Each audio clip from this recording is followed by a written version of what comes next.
Nah itu kalau tanpa ayat, tanpa hadis, jelas kita tidak akan percaya dan tidak akan yakin. Coba buktikan ya. Kenapa Al-Quran itu kok ada penafsirannya di bawah, di garis bawahi ya. Di garis bawahi ada berapa huruf, ada berapa baris ya. Kenapa ada penafsiran? Kalau memang sudah dikatakan Al-Quran itu sudah sempurna, sudah lengkap ya dalam artinya, kenapa ada penafsiran? Coba pikirkan baik-baik ya. Nah itu, seharusnya tidak ada penafsiran kalau memang sudah sempurna. Maka saya katakan dalil hadis dan nas itu tidak mampu untuk menjamin kita menuju kepada Allah Subhanahu wa taala secara langsung. Nah itu karena di situ masih merupakan sindiran atau metamor kepada Allah Subhanahu wa taala. Nah itu untuk memperkuat pendapat bagi kaum Mu'tazilah ya dari hadis ya, dan tanpa melihat lagi. Nah, kenapa dikatakan tanpa melihat lagi? Jangan kita katakan bahwa yang zahir ini yang mampu dan bisa melihat. Itu maksudnya tanpa melihat lagi. Atau mengkaji dan membanding-bandingkan dengan ayat lain ya. Nah, mengkaji dan membanding-bandingkan dengan ayat lain yang menerangkan kebalikannya. Nah, itu maka dikatakan kebalikannya di sini. Sebenarnya itulah yang saya katakan dari tadi, bahwa tidak akan mampu jasad zahir ini untuk mengenal kepada Allah, untuk mendekat kepada Allah atau merapat kepada Allah, tapi kebalikannya Allah yang kenal diri, Allah yang paham diri, Allah makrifat diri. Itu mungkin masalah melihat Tuhan ini ya terlalu irasional ya bagi mereka yang sejak semula memang selalu mengandalkan akal. Nah ya, selalu kita mengandalkan akal, dalil akal ya. Sehingga mereka pun selalu meyakini bahwa mustahil Allah itu dapat dilihat oleh manusia di akhirat kelak. Nah itu, ini akal kita ya mengatakan demikian. Apalagi di dunia, nah itu tidak bisa terjangkau dengan akal. Akal itu punya batas dan batas kemampuan ya. Akal itu punya batas juga. Nah itu. Ada satu sindiran ya yang disampaikan oleh Syekh Al-Allamah ya. Sindiran yang disampaikan oleh Syekh Al-Allamah Al-Qori menanggapi pendapat kaum Mu'tazilah tersebut, yaitu yarahul mu'minuna bighairi kaifin ya wala hosrin wadorbin min misyalin payansutan na'ima izaro auhu fayahus rona'ah lil i'tizali. Orang mungkin melihat Tuhannya ya. Orang mungkin melihat Tuhannya tanpa bentuk, tanpa umpama. Nah, tanpa bentuk, tanpa umpama. Nikmat lain tiada arti. Nah itu dibanding melihat ilahi Robbi, kaum Mu'tazilah yang rugi 1000 rugi. Makanya kalau kita tidak merasa dekat dengan Allah, tidak merasa bisa dan mampu melihat Allah ya, maka kita akan rugi 1000 rugi. Nah itu makanya supaya kita bisa melihat dan mendengar kepada Allah ya, bukan zahir yang dimaksudkan ya. Kembalikanlah, tetap kembali kepada Allah Subhanahu wa taala. Maka innalillahi wa inna ilaihi rajiun. Semua itu datangnya dari Allah dan semua itu harus kembali kepada Allah. Dan semua itu tanpa kecuali dibarengi atau disertai dengan Allah. Kalau kita tidak merasa seperti itu caranya, tidak akan pernah kita akan mampu untuk melihat, mendengar dan mengenal kepada Allah Subhanahu wa taala. Maka yang nampak di dalam diri ini, yang nampak pada alam ini hanyalah Allah semata. Nah itu, karena hidup itu adalah hidupnya Allah dan rasa itu adalah rasanya Allah. Cuma tempatnya yang banyak ya, wadahnya yang banyak, tapi tetap satu hidup dan tetap tunggal rasa, tunggal hidup dan tunggal rasa. Maka jadikanlah setunggal hidup dan rasamu, yaitu hidupnya Allah dan rasanya Allah, pendengarnya Allah dan kalamnya Allah. Begitu, tetap kembali kepada Allah. Begitu. Maka ingat kunci daripada ilmu, yaitu innalillahi wa inna ilaihi rajiun. Selalu kita ucapkan kata innalillahi ini setiap ada musibah, setiap ada kematian dan lain sebagainya. Tapi sesungguhnya kita tidak akan pernah bisa melihat diri, tidak pernah kita bisa untuk membaca diri, tidak pernah bisa kita untuk mengenal diri. Namun hanya kita memandang diri orang lain saja yang bisa kita pandang, tapi kita tidak pernah mampu dan bisa untuk memandang diri kita sendiri. Maka lihatlah dirimu di dalam dirimu. Nah, itulah wujud tunggal, wujud sejatinya Allah. Maka tetap menjadi satu wujud, sekalipun berwujud-wujud tempatnya, banyak tempat, dalam artinya di banyak manusia, banyak tumbuhan, binatang dan lain sebagainya. Kembalilah kepada satu wujud, menjadilah tunggal wujud. Itu, maka jadi ahad dia, menjadi esa dia. Maka itulah yang disebut dengan agama tauhid. Maka kembalilah kepada agama yang tunggal, segala sesuatunya ditunggalkan, diahadkan menjadi Allah segala-galanya. Itu caranya. Yang kedua, Allah dapat dilihat di akhirat. Nah, Allah dapat dilihat di akhirat ya. Kenapa dikatakan demikian? Karena kita masih mengandalkan yang batin saja. Tidak pernah kita mau menunggalkan, menjadikan satu lahir dan batin ya. Ya, tidak pernah kita mau jadikan setunggal antara zahir dan batin. Maka dikatakan Allah dapat dilihat di akhirat. Bukan hanya di akhirat saja tempat kita mampu dan bisa melihat kepada Allah, memandang kepada Allah. Dari sekarang pun kita selalu dan bisa melihat dan memandang kepada Allah. Kenapa dikatakan demikian?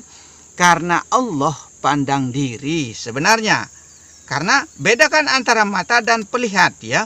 Kalau kita tidak mampu membedakan antara mata dan pelihat, kalau kita tidak terapkan la haula wala yang ada pada tubuh ini, tidak akan bisa untuk kita pahami suatu ilmu, tidak akan bisa untuk kita mengenal suatu ilmu, dan tidak akan bisa untuk kita merapat kepada Allah Subhanahu wa taala atau mendekat kepada Allah Subhanahu wa ta'ala.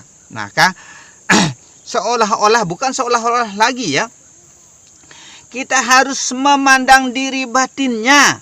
Di dalamnya manusia itu adalah hidupnya Allah.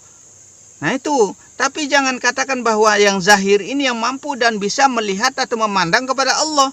Nah kalau kita katakan seperti itu, kufur juga kita. Nah disinilah tempatnya kufur dan kafir itu. Maka pahamilah diri di dalam diri, kenalah diri di dalam diri, lihatlah diri di dalam diri. Nah itu, kalamkanlah diri di dalam diri, menjadilah Allah paham diri, Allah kenal diri, Allah pandang diri. Jadinya satu pendapat yang menyatakan ya bahwa Allah bisa dilihat kelak di akhirat ya. Kenapa kita harus katakan bisa dilihat di akhirat nanti? Bukankah dari sekarang ini sudah nyata Allah itu? Allah nyata, Allah serta pada diri ya. Kalau bukan karena Allah, tidak akan mampu kita bisa melihat, mendengar, bergerak dan lain sebagainya. Quwata illah, kecuali illallah, hanyalah Allah saja yang ada. Nah itu, tapi ingat ya, tiada bersekutu Dan Allah itu tiada bersekutu dan tiada ia bercerai dengan segala maknanya. Bukan satu ya. Bukan satu tapi dua. Dua tapi jadikan satu. Nah itu dalam artinya ya. Kita ini ada zahir dan ada batin. Ada Rahman dan Rahim. Jadikanlah Rahim ya Allah. Rahman dan Rahim itu. Karena Rahim itu adalah yang dalam, Rahman itu adalah yang luar. Lahir dan batin, jadikan satu di dalam batin. Sebenarnya itu, maka bukalah basiroh kita, bukalah pandangan hati kita, syaul basiroh kita, dan nyalakan pandangan batin kita. Begitu. Maka dikatakan satu pendapat yang menyatakan bahwa Allah bisa dilihat kelak di akhirat adalah berdasarkan ayat dan hadis-hadis sebagai berikut. Kita selalu berpatokan dengan hadis saja baru kita bisa percaya ya mengenai kemarifatan ini. Nah itu kalau tidak ada hadis, apakah kita tidak akan mau meyakini kepada Allah? Nah itu ujuhun yauma izin nadiratun ila rabbiha naziratun. Wajah-wajah orang mukmin pada hari itu ya di akhirat nanti, maksudnya mereka pada melihat Tuhan. Nah itu, tapi sebenarnya bukan hanya di akhirat saja kita bisa melihat Allah. Jika kita tidak bisa melihat Allah dari sekarang, seperti perkataan para wali, maka sesungguhnya di akhirat nanti lebih-lebih kita tidak akan dapat, tidak akan bisa untuk melihat kepada Allah. Maka kata Rasulullah, jika kita merasa jauh dari sekarang, di akhirat nanti kita tidak akan bertemu dengan Allah Subhanahu wa taala. Dalam sebuah hadis diterangkan ya dari Abu Hurairah radhiyallahu ya.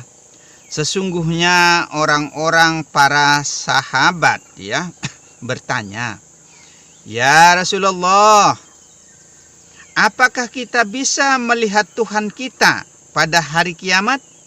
Nah ini, apakah kita bisa melihat Tuhan kita pada hari kiamat? Nah ya, apakah kita bisa melihat Tuhan kita pada hari kiamat?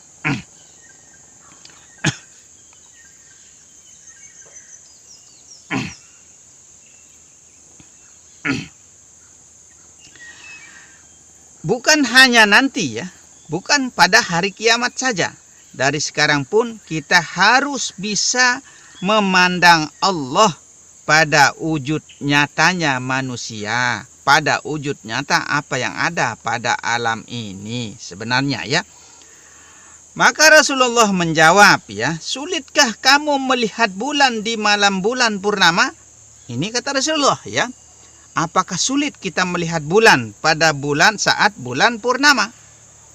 Nah, kalau tidak sulit kita melihat bulan pada saat bulan purnama, berarti Allah itu nyata terang dari sekarang berarti.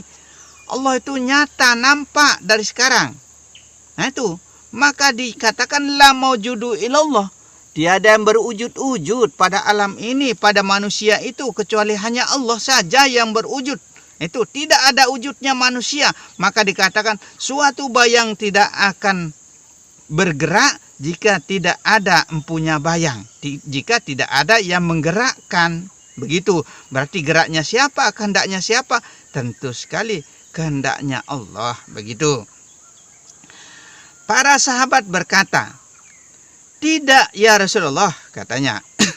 Rasul berkata lagi, "Apakah kamu sulit melihat matahari di waktu tanpa awan?"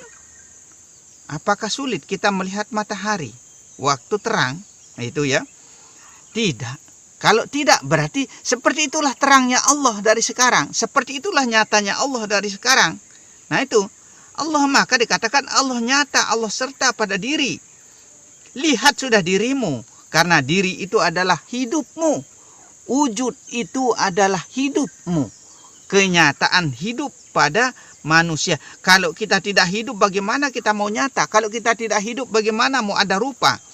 Ya, kalau kita tidak ada hidup, bagaimana kita bisa berkehendak dan lain sebagainya? Semua itu adalah tetap kembali hanya kepada Allah. Itu. Sesungguhnya kamu akan melihat Tuhan seperti itu. Nah, seperti itu caranya kita memandang Allah dari dunia maupun akhirat, seperti kita melihat matahari sebagaimana terangnya matahari dari sekarang. Seperti itulah terangnya Allah dari sekarang. Nah, seperti itulah. Dalam sebuah riwayat yang lain ya, yaitu dari Imam Tirmizi ya, dari Umar radhiyallahu anhu, bahwa Rasulullah bersabda ya. Rasulullah itu bersabda, sesungguhnya kedudukan surga yang paling rendah ya, surga yang paling rendah adalah penghuni surga yang melihat surganya. Tuh. Surga yang paling rendah itu adalah penghuni surga yang melihat surganya. Mana yang dimaksud melihat surganya? Istrinya. Nah, itulah surganya, kenikmatan, keindahan ya, kenikmatan hidup bersama istri yang dimaksudkan di sini ya, atau perempuan atau pembantunya ya, semua tanpa kecuali maksudnya di dalam perempuan ya. Karena maka adanya Adam dan Hawa, istri ini adalah Hawa ya. Hawa itu jelas-jelas nyawa. Nyawa itu jelas-jelas udara. Seandainya sekarang ya tidak ada udara, bagaimana kita? Seandainya sekarang tidak ada istri kita, bagaimana kita? Seandainya tidak ada perempuan, seperti apa kita? Apakah cukup kita hidup dengan badan saja tanpa nyawa atau tanpa udara atau tanpa hawa? Tidak bisa. Nah, inilah yang dimaksud ya. Maka kesempurnaan hidup itu ada pada wanita sebenarnya. Maka dikatakan sabdo pandito ratu alam jagat ya, semesta ini. Sabdo pandito ratu alam jagat semesta ini, berarti perempuan yang menguasai ya, perempuan yang menguasai alam jagat ini. Nah, itu mana yang dimaksud di sini? Hidup itu. Itu yang disebut dengan hawa atau udara atau nyawa. Nah, itu maka nyawa itu adalah perempuan sebenarnya. Kenyataannya pada manusia dinyatakan oleh Allah Subhanahu wa taala ada orang wanita atau perempuan. Maka dikatakan di sini ya, sesungguhnya kedudukan surga yang paling rendah adalah penghuni surga yang melihat surganya istrinya atau pembantunya. Tuh katanya. Dan pelaminannya dari jarak perjalanan 1000 tahun. Tuh. Dari sebelumnya ya sudah dipastikan jodoh, ajal, rezeki semua itu sudah ditentukan, sudah dipastikan oleh Allah Subhanahu wa taala. Semua ketentuan hidupnya manusia itu sudah ada sebenarnya. Nah, itu. Dan penghuni surga yang paling tinggi ya, penghuni surga yang paling tinggi, perhatikan di sini ya. Di antara mereka adalah yang melihat Allah setiap pagi dan petang. Nah, itu. Penghuni surga yang paling tinggi nilainya itu adalah orang yang melihat Allah setiap pagi dan petang. Nah, itu. Maka pandanglah apa yang ada pada alam ini. Nah, itu. Pandanglah apa yang ada pada diri manusia tanpa kecuali. Maka pantas Rasulullah SAW mengatakan, tiada aku lihat segala sesuatunya itu, melainkan semua itu disertai Allah, kata Rasulullah. Maka barang siapa yang bisa seperti itu pandangannya ya, barang siapa yang bisa memandang seperti itu setiap pagi dan petang, maka itulah kedudukan surga yang paling tertinggi. Nah, itu. Jangan kita mau surganya saja, pemilik surganya yang kita harus pandang. Pemilik surganya yang harus kita cari. Nah, itu maka kita harus merasa dekat kepada Allah, merasa satu kepada Allah, merasa tunggal kepada Allah, merasa bareng dengan Allah, merasa tiada daya kecuali Allah, tiada kehendak kecuali Allah, berarti atas geraknya Allah, atas pandangannya Allah, atas upayanya Allah, atas pendengarnya Allah, tetap kembali ke sifat 20 itu. Nah itu. Kemudian Rasulullah ya membaca ya wajah-wajah di hari itu penuh keceriaan memandang Tuhannya. Nah itu, maka kita harus mampu dan bisa melihat Allah dari dunia. Kalau kita mampu dan bisa melihat Allah dari dunia ini, sampai di akhirat nanti kita lebih-lebih kita akan bisa untuk melihat Allah, berhadapan secara langsung dengan Allah Azza wa Jalla. Nah itu, perhatikan ya, istri satu ya, kita satu ya, bukan menjadi dua, bukan dua ya, tetap kembali kepada satu. Mana yang satu? Tunggal hidup.